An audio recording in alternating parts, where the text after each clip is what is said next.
जवाब दे रहे हैं। तुम्हें सवाल पूछने आए हो? बिल्कुल चलो पीछे, नहीं हटेंगे। पीछे जाओ, पीछे जाओ, नहीं हटेंगे। पीछे हट जाओ, आप बुलाए हैं पीछे हट जाओ, आप बुलाए हैं पीछे हट जाओ, नहीं हटेंगे। पीछे हट जाओ, नहीं हटेंगे। पीछे हट जाओ, नहीं हटेंगे। पीछे हट जाओ, तरीका है ये। पीछे हट जाओ। ये सब अधिकार होते हैं।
वैश्विक उत्सव बना हुआ है।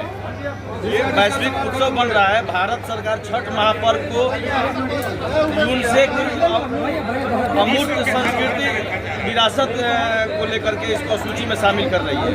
इसको क्या मानते हैं? ये जो हमारा बोलिए शांत होने के लिए। ये भगवान सूर्य की आराधना का क्षेत्र है। यहाँ पर परंपरा से सूर्य उपासना हुई है। देव सूर्य मंदिर बिहार में ही है। आज भी भगवान सूर्य की महेश पूजा होती है। हम अभी वहाँ दर्शन करके भी आए। और बिहार के साथ जब उड़ीसा जुड़ा हुआ था, पहले एक ही प्रदेश था। बाद में उड़ीसा अलग हुआ है बिहार से 1912 में। बिहार में ही था।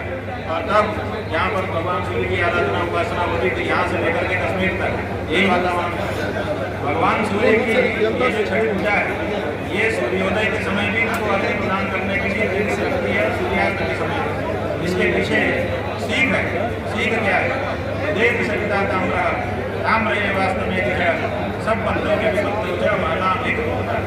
एक ही शास्त्र बताने वाले कह रहे हैं कि सूर्य से देखो, जब वो उनका उदय का समय होता है तब भी केसरिया रंग छा जाता है आकाश में, और जब उनके अस्त का समय होता है तब भी केसरिया रंग छा जाता है। इसका मतलब चाहे उदय का समय हो, चाहे अस्ताचल जाने का समय हो, विपत्ति का समय हो, दोनों समय में जो महान लोग होते हैं वो एक ही होते हैं, बनाते नहीं हैं।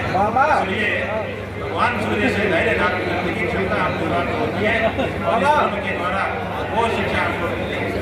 अब ये जो पर्व है, इस पर्व को सवाल पूछने के लिए हम लोग आए हैं ना। भाई कब खादी प्रोडक्ट खरीदना, स्वदेशी को बढ़ावा देना कितनी अच्छी बात है। अगर हमारे देश के प्रधानमंत्री देश के लोगों को स्वदेशी प्रोडक्ट खरीदने की प्रेरणा देते हैं, इसका मतलब है कि देश को आत्मनिर्भर बनाने के लिए वो प्रेरणा दे रहे हैं। लेकिन जब वो ये कहते हैं कि 2 अक्टूबर आए, तो पहले तो ये कि 2 अक्टूबर कहाँ से आई, ये स्वदेशी है कि विदेशी है? ये तारीख ही विदेशी है। तो पहले तो गांधी जी की जन्म तिथि 2 अक्टूबर में मनाना इस पर विचार होना चाहिए। दूसरी बात यह है कि अगर खादी स्वदेशी है तो हमारे देश की जो हमारे देशी नस्ल की गाय है, उसके रक्षण के लिए हमारे प्रधानमंत्री जी क्यों नहीं प्रेरणा देते हैं? हम बिहार में आए हुए हैं। बिहार की आपकी 3 गायें थी जो बिहार की पहचान थी। एक बछौर, एक पूर्णिया और एक गंगा तीरी। गंगा तीरी 2013 के पहले ही समाप्त हो गई बिहार में नहीं रही। 2013 में जो परियोजना है उसके आंकड़े हमने देखे, उसमें बताया गया है कि लगभग 7 लाख गंगा तीरी और पूर्णिया भी हैं। और 2019 में जो गणना हुई उसमें बताया गया कि वो सब समाप्त हो गई, अब केवल 1500 है। तो जो देश की हमारी पहचान थी बिहार की गाय, वो नष्ट हो गई। उसको बचाने के लिए क्यों प्रेरणा नहीं थी? क्या केवल खादी ही स्वदेशी है? हमारी जो अपनी गाय है, जो हमारी धरती में उत्पन्न हुई, जो हमारी धरती की पहचान है, ठीक है, उसको बचाने के लिए आप क्या कर रहे हैं? उसके बचाने में क्यों आप कर रहे हैं?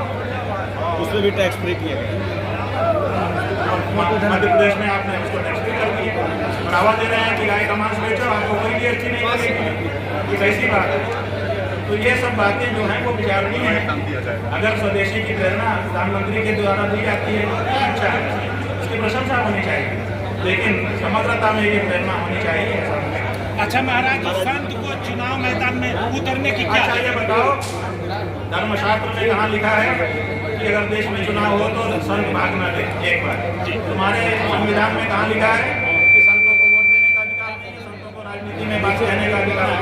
वो बताओ कहाँ लिखा है कि संत राजनीति नहीं कर सकते? अच्छा ये बताओ, क्या संत राजनीति केवल हत्यारों का, बलात्कारियों का, गुंडों का, बदमाशों का, धन बलियों का, पशु बलियों का, इन्हीं का काम है?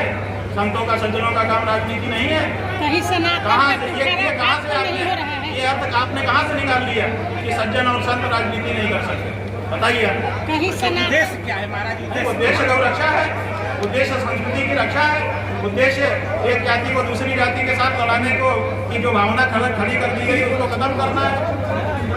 उद्देश्य देश को एक करना है। आपने कहा कि पूरे बिहार के हर विधानसभा में, हाँ तो हर विधानसभा, हर लोकसभा, जहाँ जो क्या जरूरत है परिवार? भाई जरूरत गौ रक्षा की पहली जरूरत है, हमने बताया, बार बता रहे हैं, लेकिन आप समझ नहीं रहे।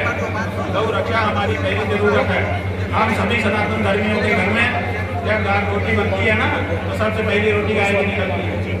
ऐसा करके हम रोज सिद्ध करते हैं कि हमारी प्रायोरिटी गाय है, सबसे पहले गाय।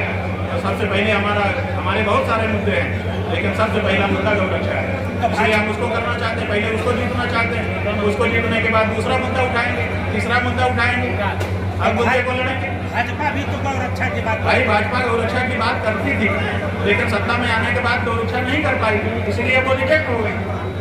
अब हमको इसीलिए अपना बल नए तरीके से खड़ा करना पड़ रहा है।